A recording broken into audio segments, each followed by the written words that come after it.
ये हमारा काठमांडू में दूसरा दिन था। अगर आपने पहला वीडियो नहीं देखा है तो एक्चुअली हम एक तीर्थ यात्रा पर हैं जो कि पशुपतिनाथ के लिए है। डे 2 काठमांडू में बहुत जल्दी शुरू हुआ। सुबह के 4:30 बजे जब हम निकले तो काफी अंधेरा था और बारिश हो रही थी।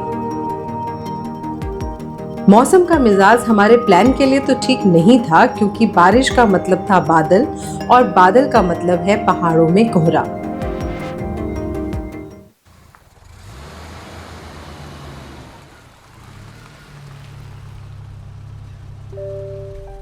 रास्ता बहुत खूबसूरत था। जैसे जैसे नागरकोट की तरफ जा रहे थे ठंड बढ़ती जा रही थी और खूबसूरती भी। भक्तपुर से नागरकोट पहुंचने में 1 से 1.5 घंटा लगता है और नागरकोट फेमस है ट्रैक्स के लिए और एक बहुत ही खूबसूरत नज़ारे के लिए जो कि सिर्फ सनराइज के टाइम होता है, और हमें सनराइज से पहले वहां पहुंचना था। एक व्यू पॉइंट है जहां से एवरेस्ट और आसपास की चोटियां दिखाई देती हैं अगर मौसम साथ दे तो। हमने एक छोटे से ट्रैक का मजा लिया, टावर तक गए और वहां से वापस आ गए सिर्फ मौसम के मजे लेकर। हालांकि मुझे बिल्कुल अंदाजा था इस बात का कि बहुत कम चांसेस हैं कि जो चीज हम वहां देखने जा रहे हैं वो हमें नहीं दिखेगी, क्योंकि बारिश लगातार हो रही है, बादल हो रहे हैं। इसका मतलब है कि हम जो पहाड़ों में देखना चाहते हैं वो कुछ नहीं दिखेगा। लेकिन फिर भी एक्साइटेड थी, क्योंकि सुबह निकले हैं तो चाय तो थड़ी की होगी। अगर आप भी चाय के शौकीन हैं तो आप मेरी इस फीलिंग को बहुत अच्छे से समझ जाएंगे। एक थड़ी पर चाय पीने में जो मजा है वो कहीं और नहीं।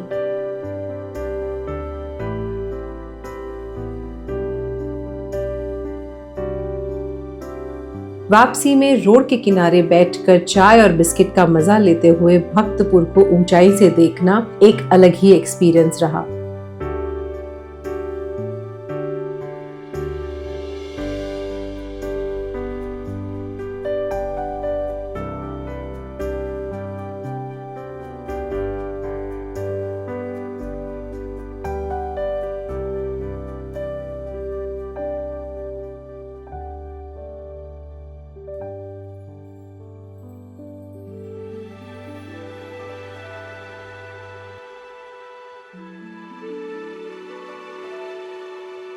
वापसी में दिन हो चला था और रास्ते में पड़ने वाले घर बेहद खूबसूरत लग रहे थे।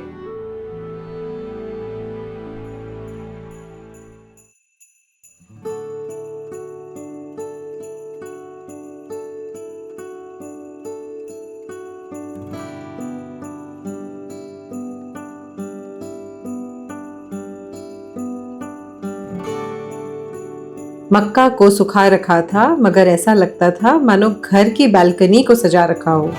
हम कुछ देर रुके, उनसे मिले, बातें की और बस खूब सारा प्यार पाया। नेपाल भी काफी कुछ इंडिया जैसा ही है। लोग आपसे मिलते हैं, बात करते हैं, हेल्प करते हैं। कभी कभी हमें पता नहीं होता और जीवन में कई बार कितने ही लोग हमें ऐसे मिलते हैं जो बस हमारी हेल्प करने के लिए आते हैं। फिर न वो हमें याद रखते हैं और न ही हम उन्हें याद रख पाते हैं।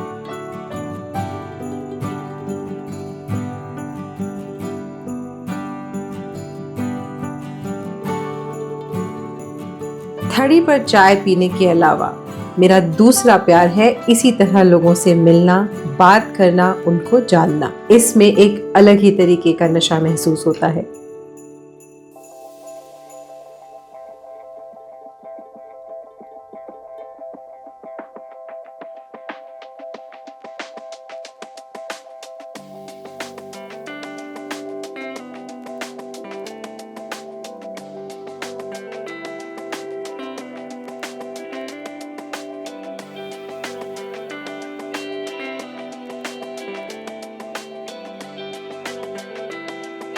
आज गाड़ी पूरे दिन हमारे साथ ही थी।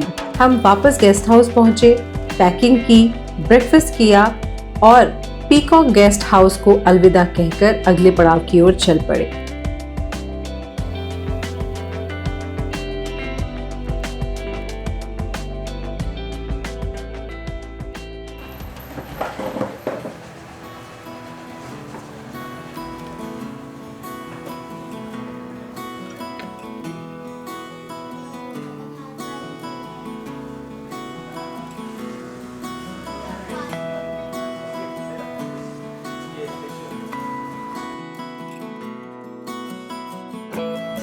Thank you. Thank you, namaste.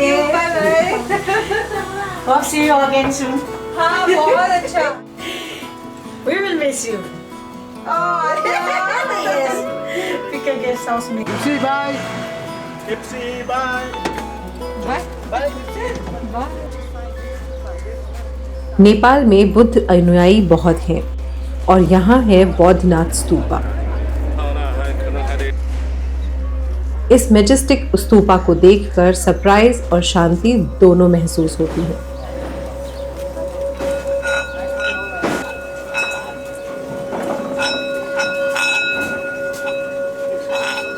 इसके चारों तरफ खूबसूरत बाजार है और हर दिन हजारों लोग इस लार्जेस्ट स्फेरिकल स्तूपा की परिक्रमा करते हैं और इसे लोकल लैंग्वेज में कोरा कहा जाता है.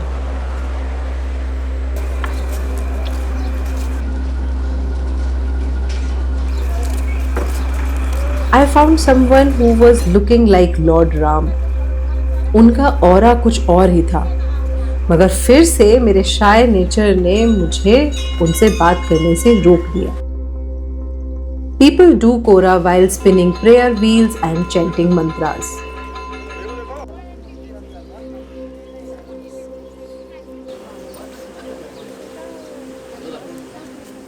स्तूपा के सबसे ऊपर चारों दिशाओं में बुद्ध के नेत्र दर्शाए गए हैं, as a sign that Buddha is in every direction.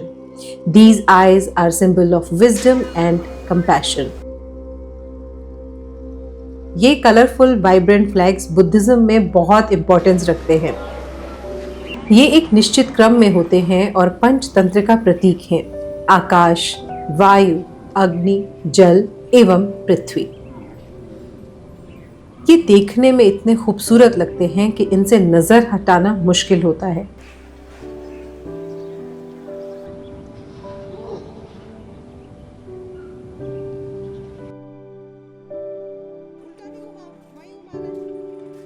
यहाँ एक बहुत बड़ा कॉन्ट्रास्ट देखने को मिला. जहाँ भूटान में किसी भी जोंग या स्तूपा के ऊपर से कोई हेलीकॉप्टर या प्लेन नहीं जा सकता है, वहीं नेपाल में इस स्तूपा के ऊपर से लगभग हर 2 मिनट में एक प्लेन गुजर रहा था.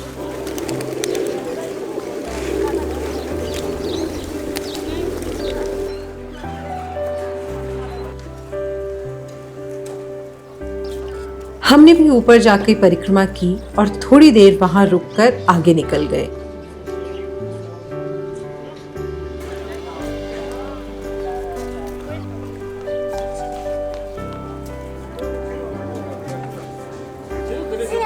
हमारी अगली जगह थी पशुपतिनाथ मंदिर, जिसके लिए हमने ये पूरा ट्रिप प्लान किया था. इस मंदिर में जाने से पहले मैंने ये सोच लिया था कि मैं यहाँ कोई डिस्ट्रैक्शन नहीं लूंगी. कुछ 3 घंटे हम वहाँ रहे और इस बीच मेरे और महादेव के बीच किसी का ना होना महसूस किया.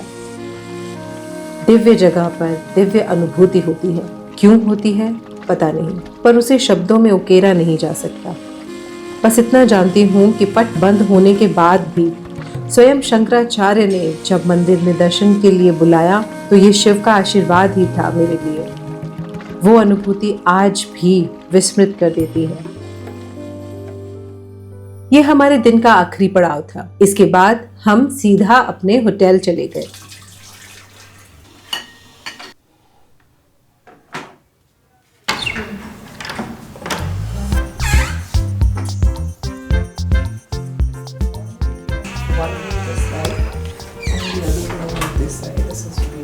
ये है फ्रिज,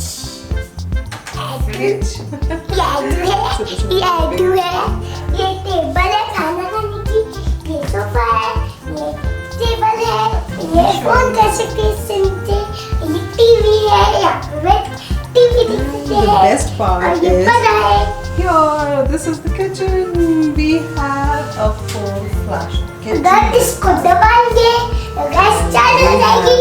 और ये है cylinder.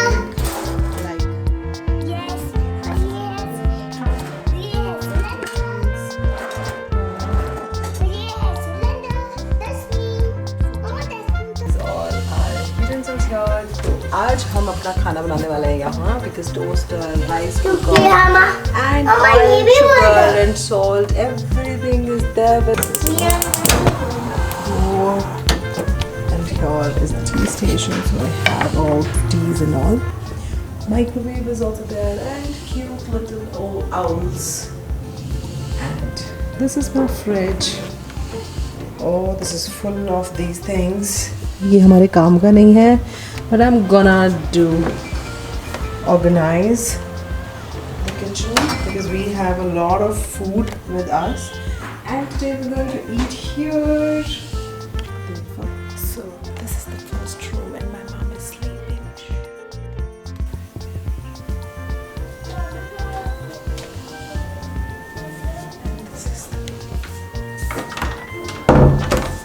And this is the washroom, which is the big one. This is the big washroom.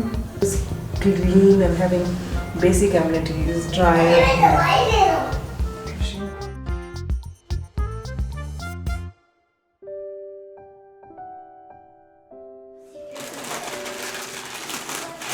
हमने इस बार ललितपुर में अपना डेरा जमाया।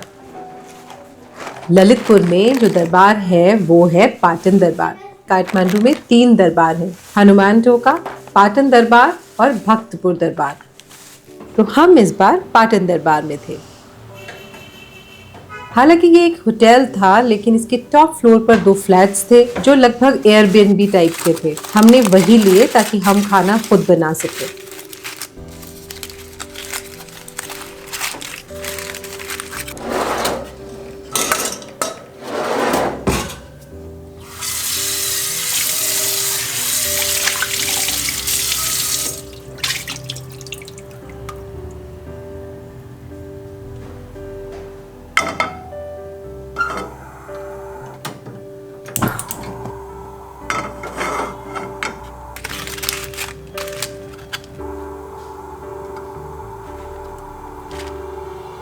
अगले 2 दिन यही हमारा घर होने वाला था।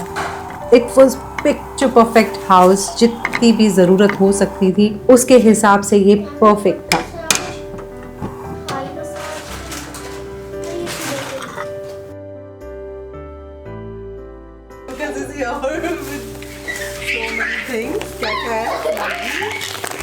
और ये चावल लेना और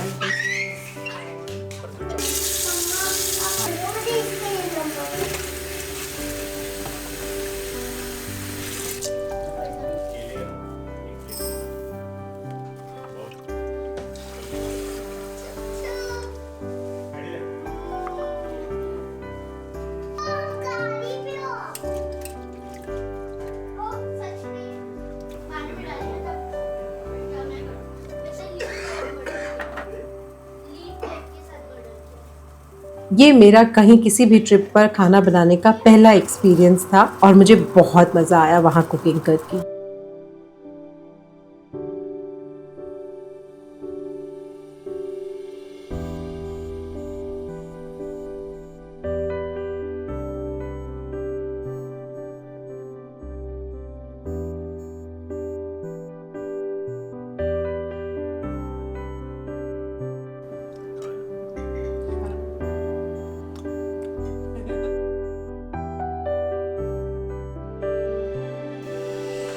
It was contemporary house just opposite to what we were seeing around us. हमारे चारों तरफ एंशिएंट आर्किटेक्चर से बने हुए घर और मंदिर और बीच में ये होटल जिसका एक्सटीरियर अपने आर्किटेक्चर से मिलता था बट इंटीरियर कंप्लीटली मॉडर्न था।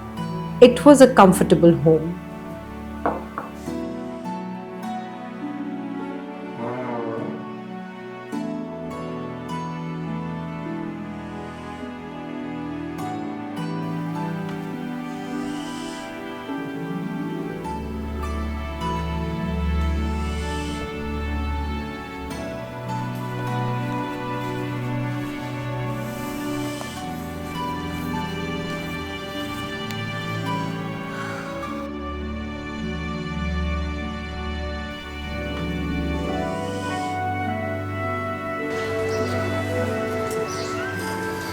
मुझे सुबह जल्दी उठना पसंद है तो मैं एडी को लेकर यहाँ घूमने निकल जाती थी। हमने पाटन दरबार को हर रूप में देखा, सुबह, दिन, रात, यहाँ तक कि बारिश में भी। पाटन की सुबह बहुत खूबसूरत होती है और ये आपको गहरी शांति देने वाली है।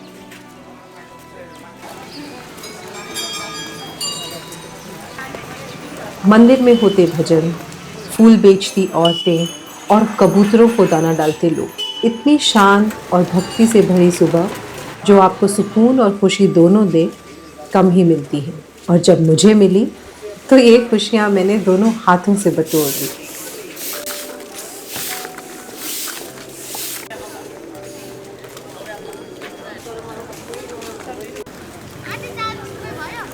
शायद मैं काठमांडू के कल्चर को अपने आप में आत्मसात कर रही थी।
अगला दिन हमारा काठमांडू में आखिरी दिन होने वाला था और मैं इन पलों को अपने मन में भरपूर जिए अगले दिन की तैयारी कर रही थी।